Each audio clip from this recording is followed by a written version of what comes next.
네, 안녕하세요. 펀드메딕입니다. 오늘은 카카오페이의 합리적인 펀드를 소개해드리는 시간입니다. 이 자산 배분 펀드면서 올해 특히나 성과가 아주 눈부셔서 제가 이 자산 배분한 펀드들 주로 뭐 EMP라고 하는 유형 중에서도 제가 눈여겨보는 펀드들이 많은데 그 중에서도 아주 군계 일학으로 잘하는 펀드거든요. 이번 달 특징이 나스닥 QQQ ETF는 잘 아실 거예요. 이 나스닥 ETF 비중을 늘렸고 유럽은 줄였네요. 앞서 하반기 전망에서 말씀드려서 유럽 펀드를 비교해 드린 적이 있었는데 오히려 얘는 유럽을 좀 줄이고 나스닥 비중 이런 성장률을 좀 늘렸다라는 게 좀 흥미로웠어요. 그리고 향후 금리가 많이 떨어져서 그런지 앞으로 금리가 상승한 거를 대비해서 물가연동 채권 같은 좀 채권 종류를 늘렸다라는 게 좀 흥미로웠습니다. 성과를 보면 한 달 동안 1.55%의 성과를 거뒀고요. 네, 그러니까 시장 금리가 하향 안정화됐다. 그러니까 금리가 하락했다는 얘기는 채권 가격의 상승 재료잖아요. 이렇게 기억해 주시면 좋을 것 같아요.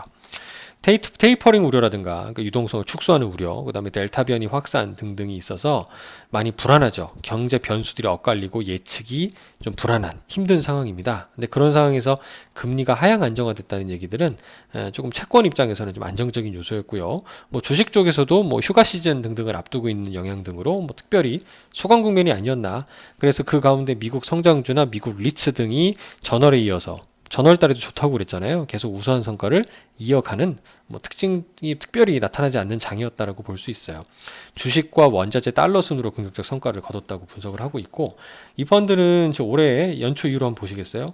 기준 가격이 그냥 우상향으로 한 30도, 40도 상향의 그래프로 조정도 크게 안 받고 쭉 올라가는 아주 멋진 그 기울기를 보여주고 있죠. 그래서 저는 이걸 보면서 이게 AI가 관리해주는 힘인가라는 생각이 들 정도로 상당히 펀드가 운용을 잘하고 있다라고 생각을 하는 감탄하고 있어요. 사실은 월간 수익률로 보시더라도 3월 달에 소폭 하락을 제외하고는 거의 뭐 원금 약보합이었으니까 올해 연초 이후로 줄곧 좋은 성과를 좀 보여주고 있습니다. 지금 전월 대비 비교를 해보면 이 펀드는 특징적인 게 주식의 비중은 좀 소폭 뭐 줄었다라고 보자면 비슷비슷하시죠? 근데 반면에 원자재의 비중을 보면 좀 조금 늘렸고요. 채권의 비중도 소폭 늘린 거를 볼 수 있습니다. 상위 10종목의 성과 그 순서를 보게 되면은 이제 DBC라고 하는 원자재 지난달에 소개해드렸던 ETF 비중이 여전히 상위를 차지하고 있는 걸 볼 수가 있고요.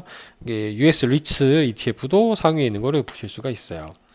월간 운용 코멘트를 보면 시장 금리가 하향 안정화됐고요. 경기 민감 자산들의 가격 상승이 둔화되는 등의 빠른 움직임을 나타낸다라고 좀 판단을 하고 있어요. 그래서 인공지능 AI 모델이 이런 금리 상승 그리고 물가 상승 그리고 변동성 확대에 대한 방어적인 포트폴리오를 구성을 하고 있는데 반면 최근의 그 변화, 즉 금리가 하향 안정화되는 부분들을 수용해서 중장기채 비중을 좀 늘리는 등 이게 뭐겠어요? 그러니까 듀레이션을 좀 늘려서 금리 하락에 수혜를 볼 수 있는 그 포트폴리오를 구축했다라고 민첩하게 대응한 건데 뭐 향후에 금리가 상승하면 또 이 부분은 반대로 안 좋은 성과가 나타날 수 있으니까 우리 AI가 또 어떻게 대응할지 좀 흥미롭게 봐야 될 것 같습니다. 위험자산 비중을 좀 가져가고 있는데 상대적으로 안전자산에도 주로 단기채하고 달러 중심에 배분하고 있는 점이 금리가 하락할 때 가격이 상승해야 되는데 부정적으로 기여했다는 거예요. 단기채보다는 좀 중장기채를 갖고 있어야 듀레이션이 길수록 금리가 하락할 때 가격 상승폭이 크니까 그랬겠죠. 반면 주식에서는 미국 주식하고 리츠가 긍정적이었다라고 보고 있고요. 향후 운용 계획을 살펴보면 위험자산 선호는 조금 낮추긴 하는데요. 인플레이션 해지 자산에 대한 투자는 유지하고 있다는 거예요. 여기 보면 팁스라고 하는 물가 연동 채권의 비중 등이 이제 그런 걸 의미할 것 같고요. 그리고 자산 배분 그 비중은 큰 틀에서 유지하는데 인플레이션이나 변동성 관리에 도움되는 자산 등을 그래서 채권 등을 일부 이제 선호해서 가지고 있는 거죠. 그리고 일부 자산의 모멘텀을 추종하고 있다는 것도 아마 이런 그 DBC 같은 원자재 부분에서 나타나고 있어요. 그래서 주식 내에서는 정책 기대감이 유효한 유럽에 대한 관심을 가지고 있고 채권 내에서는 장기채를 확대하고 있고 크레딧을 축소한다라고 했는데 이제 이따 보여드리겠지만 유럽 주식의 비중은 조금 줄였다라는 걸 좀 특징적으로 볼 수 있고요.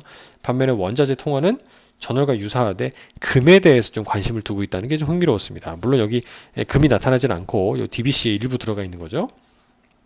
그래서 이게 전월달 6월 말 이게 기준으로 비교를 해드리는 건데요. 1등은 비슷하죠. 가장 큰 차이점 여기 보고 있는 QQQ라고 하는 나스닥 ETF가 3.81에서 7.23으로 늘어났다는 게 가장 흥미롭고요. 그 외에는 여기 보이시는 팁스라는 게 이제 상위 탑 10에는 없었는데 이번 달에 좀 올라왔죠. 물가연동 채권의 비중이 눈에 띄고 그 다음에 미국 투자 적격 채권의 비중도 한 4%대로 상위에 이제 랭크되는 걸 볼 수 있고 하이드 채권도 좀 늘었다. 그러니까 아무래도 채권 비중을 좀 늘려서 여기서 얘기하는 향후 변동성이 커질 때를 대비한 채권의 비중으로 대응하겠다라는 의지로 확인해 볼 수가 있었습니다. 감사합니다.